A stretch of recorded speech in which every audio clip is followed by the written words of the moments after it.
Oke, Mas Suden. Jadi kita bakal bahas buku ini ya terkait Cash Flow Quadrant ESBI karya Robert T. Kiyosaki. Nah, buat yang penasaran, ini buku ini tentang apa? Ini pasti tentang keuangan ya. Keuangan itu kan sangat penting ya buat hidup kita juga, ESBI itu. Nah, aku langsung to the point aja. Langsung kita bahas. Yang pertama itu E, employee. Itu dalam dunia kerja itu ada namanya employee ya karyawan gitu ya.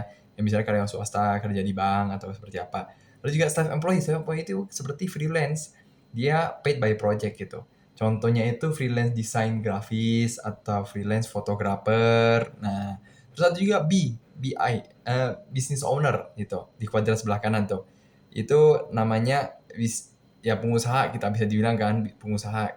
Lalu juga ada investor. Investor itu yang orang yang menanamkan modal di suatu perusahaan sehingga menginginkan bahwa modal yang ditanam itu pun ya minimal, bukan minimal lagi sih, harus balik lah modalnya sama dapat keuntungannya juga lah gitu. Nah, jadi tema untuk pada malam hari ini, apa yang tidak diajarkan oleh di sekolah, kan pelajaran penting. Yang pentingnya apa? Ya karena biasanya kita dulu pas sekolah pun habis lulus disuruh bilang apa? Habis TK, SD, SMP, SMA, habis lulus SMA kuliah, habis SMA ataupun buat maksudnya SMK langsung kerja kan.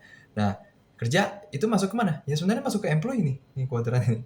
Kuadran employee gitu. Belum dikasih tahu ada kuadran B sama I gitu kan. Ya employee, ya itu gak salah juga sih. Kan yang penting kita tahu long term planning kita tuh seperti apa gitu, jangka panjang perencanaan kita dalam karir atau dalam keuangan itu seperti apa.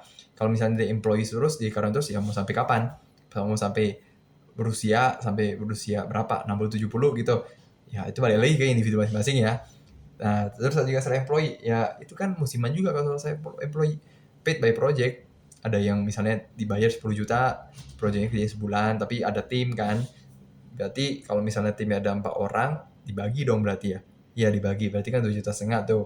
Eh, setiap orang dapatnya gitu kan, paid per project. Terus kalau business owner ya bisa buka restoran, buka cafe, ataupun buka apa ya, buka usaha laundry. Nah itu business owner. Ya mereka punya sistem yang dimana berjalan untuk menjalankan usaha mereka, sistemnya. Terus juga ada investor. Nah, investor ini kan contohnya kita tahu yang terkenal itu siapa? Warren Buffett. Betul, Smart Sudan di Smart Book kali ini. Kalau terkait investor ya, Warren Buffett terkenal tuh. Dia menanamkan dananya di suatu tempat dan mengharapkan dengan dimana suatu tempat itu kan usaha kan, perusahaan tersebut ya tanda kutip pakai modal dia untuk growth dan kasih keuntungannya ke si investor. Contohnya hal simple nih. Sebenarnya kan kita kalau misalnya mau jadi investor itu bisa mulai dari sekarang sebenarnya. Karena kan kita udah punya platform kan, punya aplikasi, bisa lihat di apa? Di aplikasi untuk beli saham. Bisa kan Smart Student kan?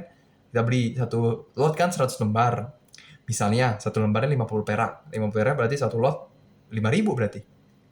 Iya kan? Ya, satu lot 5.000, 150, ya, kita satu lotnya 5.000, tapi kalau harga sahamnya 50, balik lagi kan itu kan harga sahamnya beda ya banyaknya kan. Nah itu kalau investor. Terus kalau business owner, ya ini balik lagi ke industrinya sih, industri mana yang bakal growth, industri mana yang masih bisa dalam jangka waktu 1 sampai 2 tahun masih bisa jalan untuk business owner sehingga nggak langsung tutup. Nah, terus kalau self employee ya PR-nya sih harus tidak konsisten sih, tidak sekonsisten kayak employee yang tiap bulan dapat gaji gitu kan. Karena saya employee itu harus inisiator, ikut komunitas, ikut acara apa, kenalan sama orang-orang gitu kan. Terus kalau employee juga kita nggak tahu, kalau kalau kita lihat kondisi sekarang ada beberapa perusahaan juga yang mem-PHK, baik itu 10 karyawan, 100 atau 1.000 atau puluhan ribu atau ratusan ribu. Kita nggak tahu kan seperti apa kalau kita tidak mengetahui bahwa kondisi ekonomi sekarang seperti ini. Kalau employee kan ya jadi karyawan, kalau di PHK kan itu di luar kontrol kita kan. Maksudnya ya berarti gak aman juga, tidak ada yang aman.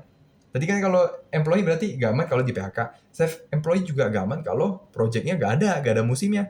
Terus kalau business owner, resikonya apa? Kalau tidak, ini nyambung ya ke employee ya. Kalau dia usaha yang dijalankannya tidak profit, tidak bisa berlangsung, biaya operasional dan sebagainya, mau gak mau tutup kan. Usahanya resikonya gede loh, tutup bangkrut bisa aja. Iya bersyukur ya kalau udah balik modal. Kalau kalau belum balik modal ya rugi kan. Terus kalau investor juga, nah investor lebih ke timingnya kan, dia kalau misalnya invest ke suatu perusahaan, pastinya dia lihat dulu kan apakah memang perusahaannya udah oke, makanya dia invest, pasti dia selektif juga. Itu sih terkait ISBI yang kita bahas ya Smart Student pada kali ini. Ya buat Smart Student yang penasaran juga untuk bukunya, untuk terkait cash flow kuadrat ini, kalau kalian penasaran bisa langsung klik tombol keranjang di video ini untuk lihat detailnya ya. Cash flow kuadrat karya Robert T. Kiyosaki. Tuh.